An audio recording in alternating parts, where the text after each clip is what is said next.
ఈరోజు వీడియో మన కైలాసగిరిలో. ఇదైతే మనందరికీ తెలిసిందే, sky cycling and zipper ride. చూడండి చిన్న పాప ఎంత బాగా వెళ్ళిపోతుందో. నేను కూడా వెళ్తానని అడిగాను. కేవలం 360 రూపీసే.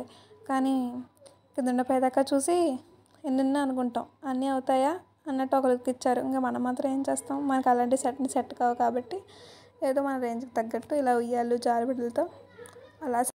నేనైతే ఫ్యామిలీతో వెళ్ళాను కాబట్టి చక్కగా అమ్మ నాన్నతో చాలా బాగా టైం స్పెండ్ చేశాను. ఫ్యామిలీతో ఇక్కడికి వచ్చి టైం స్పెండ్ చేయడానికి this is the one of the best place Kailasagiri. మొత్తం అంతా తిరగడానికి డే మొత్తం సరిపోతుంది. సో ఇంకా ఆటలు, ఎంజాయ్మెంట్ వేరే లెవెల్. ఇంకా ఇక్కడికి వచ్చాక మనం మాత్రం తగ్గుతామా? సో తగ్గేదిలే అన్నట్టు ఎక్కడ కూడా తగ్గకుండా బాగా ఎంజాయ్ చేసాము. ఇక్కడ మొత్తం అలా అయిపోయింది. సో ఈ వీడియోకి ఇది స్టోరీ. So bye.